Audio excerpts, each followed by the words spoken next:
एक और घोटाला बताता हूँ। इनफैक्ट यही इसी बात को मैं करने के लिए बैठा था। अटल बिहारी वाजपेयी जी की सरकार के टाइम पे, हालांकि ये बातचीत तो बहुत पहले से चल रही थी, लेकिन एक मशहूर कंपनी है एनरॉन, उन्होंने महाराष्ट्र के दाभोल में एक पावर प्लांट लगाने की प्लानिंग करी।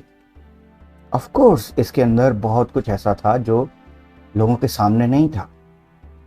हालांकि चूंकि ये महाराष्ट्र में लगना था तो वहाँ की ऑपोजिशन, विशेषकर बाला साहब तब थे हमारे बीच, तो उन्होंने विरोध किया इसका। और इस तरह की जो ऐसी परिस्थितियां बनी कि जो कोई थोड़ा बहुत काम हुआ और उसके कारण अब ये कारखाना, ये जो पावर प्लांट है ये नहीं लग सका।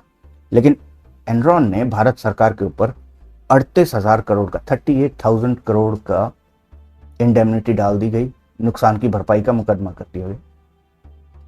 वाजपेयी सरकार ने हरीश साल्वे को, आपको याद होगा फेमस कुलभूषण जाधव केस, जब आईसीजे में, इंटरनेशनल कोर्ट ऑफ जस्टिस में भारत की तरफ से हरीश साल्वे जी लड़े थे, वाजपेयी सरकार ने उन्हें वकील नियुक्त किया था।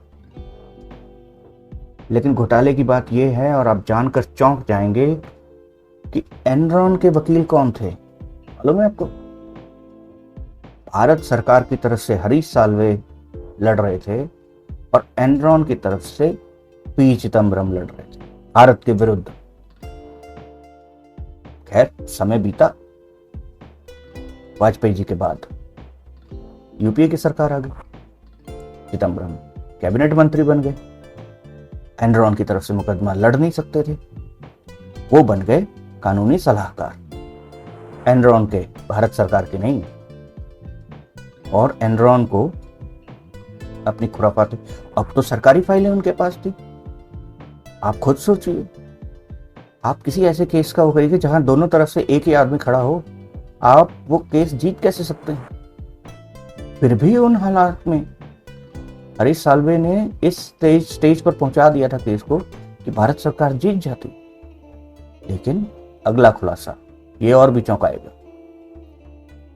यूपीए और चिदम्बरम ने हरीश साल्वे को एनरॉन केस से हटा दिया और हरीश साल्वे की जगह खैबर कुरैशी को नियुक्त कर दिया।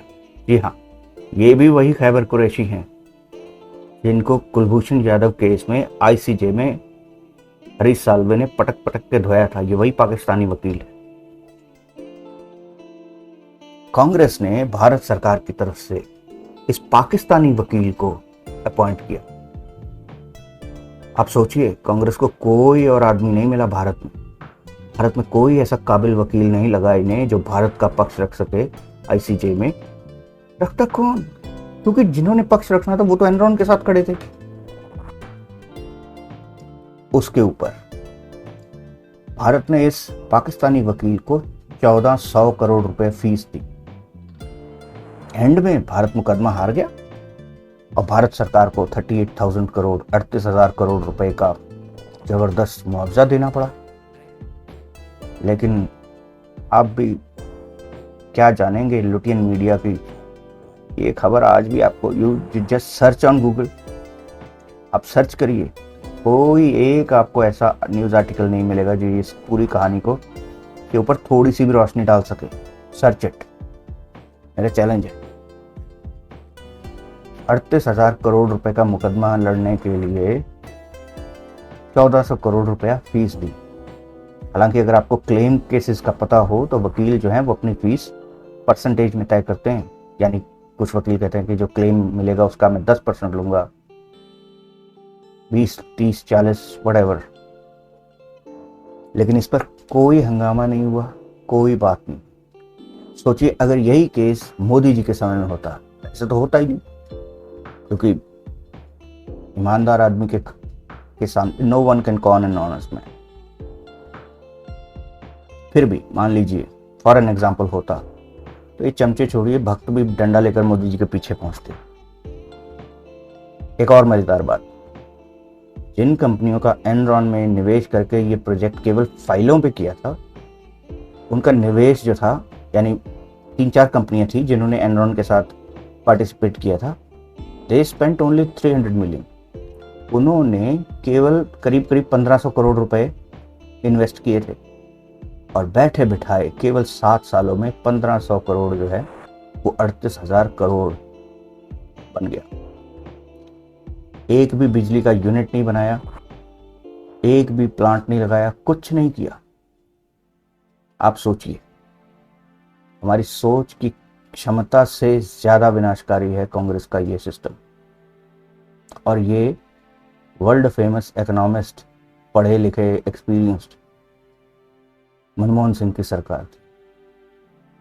अगर किसी को डाउट हो जाकर गूगल कर ले, और मैं पहले बता रहा हूं कि किसी एक जगह पर आपको ये सारी इंफॉर्मेशन नहीं मिलेगी, you will have to search for it. आज जितने भी लोग मोदी जी को और उनकी सरकार को बदनाम कर रहे हैं, इधर उधर की खामखा के तर्क ले आते हैं, ध्रुव राठी जैसे कि सरकार सड़कें क्यों बनाई जा रही है। सोचो किस तरह का तर्क है ये, कि सरकार सड़क क्यों बना रही है। पहले हम रोते थे सरकार सड़कें नहीं बनाती, लेकिन आपको सिर्फ कोई ना कोई आर्ग्यूमेंट थ्रो करना है। You just have to spread the shit. You don't worry whether it hits the fan और नॉट। आज भारत फॉरेन रिजर्व में करीब करीब 4th पे और कुछ दिनों में 3रे पे होने लग जाएगा। वो देश जो 40 करोड़ के लिए सोना गिरवी रखता था, आज फॉरेन रिजर्व में 4थे नंबर पर तो आ ही गया है। लेकिन ये सारा का सारा ये हम सबकी जिम्मेवारी है। अगर आप अपने आप को पढ़ा लिखा समझते हैं तो get yourself informed and then decide. 2 video 4 TV channel देखकर और थोड़े बहुत शॉर्ट्स और ये सब देखकर अगर आप इन्फ्लुएंस होते हैं तो आप भी कांग्रेस के उस सिस्टम के हिस्से हैं। You are also responsible for destruction of this country.